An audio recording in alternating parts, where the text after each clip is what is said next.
Hello, everybody. My name is Rachel Olson, and today I am going to be showing you how to access newspaper articles from the New York Times through UNCG so that you can get them for free. So I want to be clear that this video is not an attempt to discourage you from using the New York Times website. If you want to subscribe and have a personal subscription to it, you're definitely welcome to do that. As you can see, if you go to nytimes.com, they have some really neat content. They do a lot of video content. They even have some games. So it's definitely worth, if you're interested in that sort of thing, feel free to subscribe. But I want to show you how to do this for free in case you don't want to subscribe and get around some of these paywalls. So if you go to the New York Times website and you see an article that looks interesting to you, I went ahead and picked one out. This is about dog perfume and why it's not a good idea to use dog perfume on your pet. This is pretty new. I am going to copy the title. And I'm going to try something first, and if it doesn't work, I'll show you how to do it a second way. I want to show you, I'm doing this live so that we can see what to do if things don't go as planned. I'm going to copy and paste the title of that article into the library catalog. It's just library.uncg.edu, and it's this red box. And I'm going to put it in quotation marks because I want it to search for this exact phrase. I'm going to search. I did not get anything. That's okay. So I'm just going to navigate back to the library's website. And instead of using the red box this time, I'm going to click underneath where it says databases. I'm going to click on N for New York Times. And I'm going to scroll down. And I'm going to choose New York Times Online. You can see there are a couple different options for accessing New York Times articles. New York Times Online tends to focus on things that were published on their website rather than in the physical paper, although I think there is some overlap between these different access abilities. Anyway, I'm going to click New York Times Online.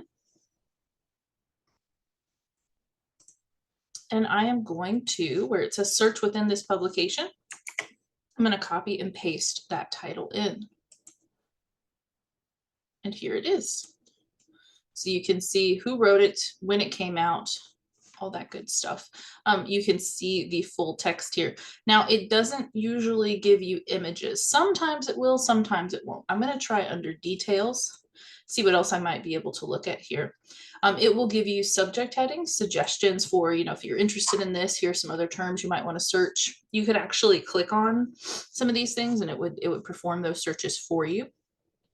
It will give you suggested sources, which I think is kind of neat if this is something that you are interested in.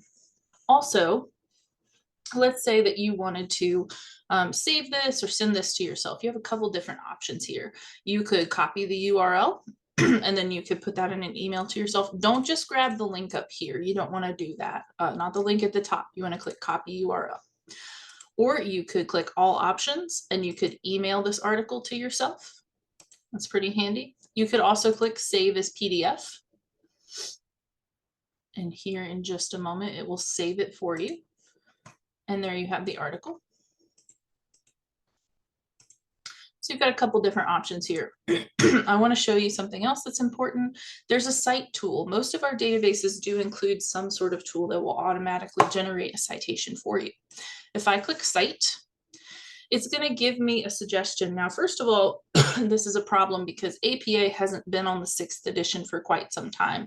So I want to change this. I'm going to change it to, let's say I'm using APA 7. Okay.